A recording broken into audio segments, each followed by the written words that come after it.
Good afternoon. This is Amber with Amber Poetry and Song, and I'm coming to share a prophetic word with you from a vision that I received on December 2nd, 2022. This was at a time when I was having a moment. I was crying.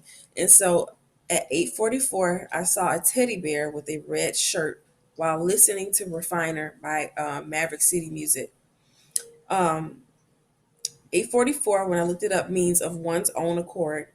It also means moved by one's own impulse, acting without the instigation or intervention of another.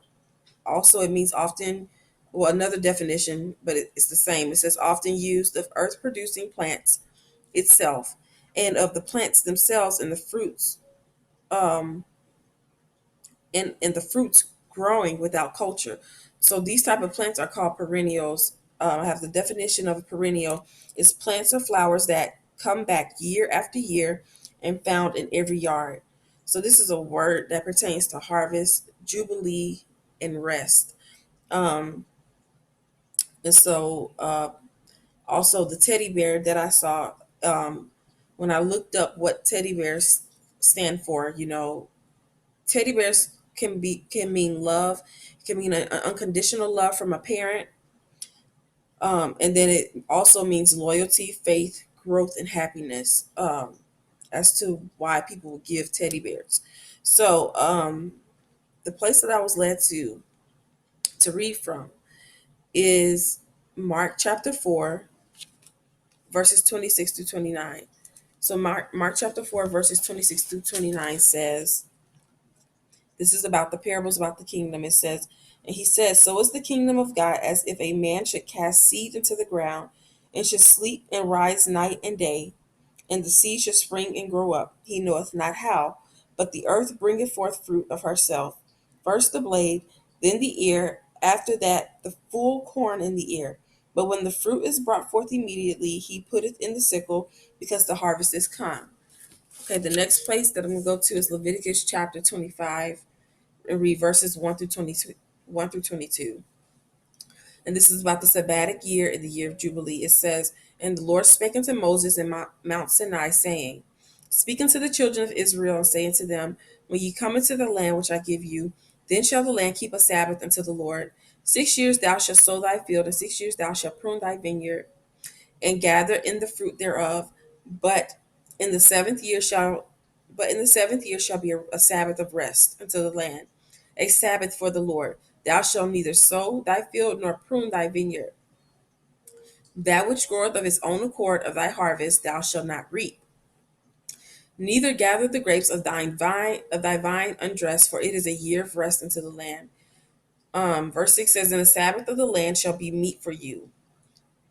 So the rest of the land shall be meat for you, for thee, and for thy servant, and for thy maid, and for thy hired servant, and for thy stranger that sojourneth with thee. So for everybody, even those that didn't, I believe, didn't, plant. It says, and for thy cattle, and for the beasts that are in thy land, shall all the increase thereof be meat. And thou shalt number 7 Sabbaths of years unto thee, 7 times 7 years, and the space of the 7 Sabbaths of years shall be unto thee 49 years. Then shalt thou cause the trumpet of the Jubilee to sound on the 10th day of the 7th month. In the day of atonement shall ye make the trumpet sound throughout all your land. And ye shall hallow the 50th year, and proclaim liberty throughout all the land unto all the inhabitants thereof. It shall be a jubilee unto you, and ye shall return every man unto his possession, and ye shall return every man unto his family. A jubilee shall that 50th year be unto you. Ye shall not sow, neither reap that which groweth of itself in it, nor gather the grapes in it of thy vine undressed, for it is the Jubilee, it shall be holy unto you. You shall eat the increase thereof out of the field. In the year of this Jubilee you shall return every man unto his possession. And if thou sell aught unto thy neighbor, or buyest aught of thy neighbor's hand, ye shall not oppress one another. According to the number of years after the Jubilee, thou shalt buy of thy neighbor, and according to the number of years of the fruits he shall sell unto thee. According to the multitude of years thou shalt increase the price thereof, and according to the fewness of years thou shalt diminish the price of it. For according to the number of the years of the fruits doth he sell unto thee. You shall not therefore oppress one another, But thou shalt fear thy God, for I am the Lord your God.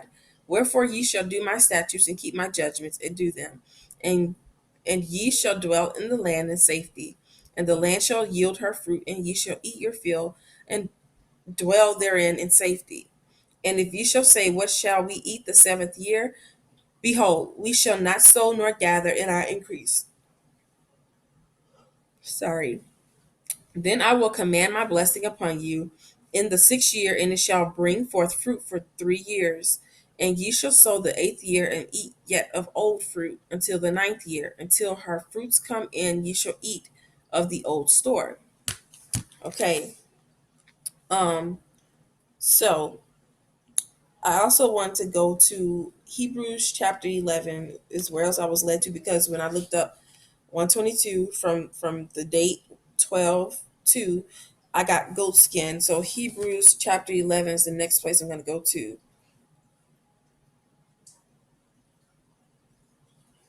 And I'm going to read verses 36 through 40.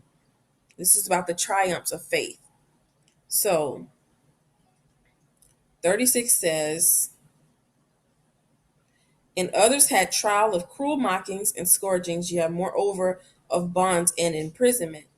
They were stoned, they were sawn asunder, were tempted, were slain with the sword. They wandered about in sheepskins and goatskins, being destitute, afflicted, tormented, of whom the world was not worthy. They wandered in deserts and in mountains and in dens and caves of the earth. So this is basically about the things that they had Israel had to go through, um, that they had to endure, which is which relates to the things that it may not be those exact same things, but certain things that we've had to endure during trying times, during our wilderness seasons, um, during times of oppression. And so verse 38 says, I'm gonna read it again, of whom the world was not worthy, they wandered in deserts and in mountains and in dens and in caves of the earth. um,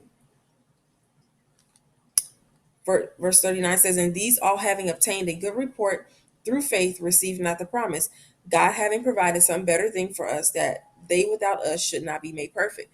Okay, so I went there for the reason I just said, just to point out those things, because this word concerns it, it being a time of Jubilee, a time of rest, as well as harvest, but it's a time of rest for those who have been persecuted for Christ's name's sake, for those who have laid down their lives for Christ and have endured trials and testings and just different things, wildernesses, all the above.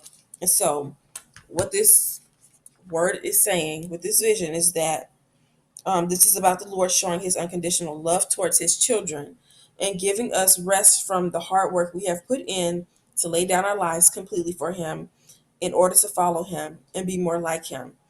It's about to be a jubilee for us, a time for release and restitution, a time of celebration and rejoicing for the tears we have sown. And it's also will be a time of rest and no more oppression.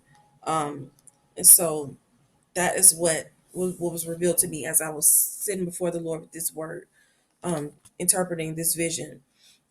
Is a time of rest and no more oppression. It is a time of release and restitution, a time of celebration and rejoicing, um, exaltation. And so that is a prophetic word. If you know that you've been afflicted, you've been persecuted, you've been through many things while steady serving the Lord, laying down your life for Christ, then you know that this word pertains to you. um, if you've been through those trying times and you've submitted your life completely to Christ. So that is the end of this prophetic word. I'll be back with another one soon. Peace and goodbye to you all.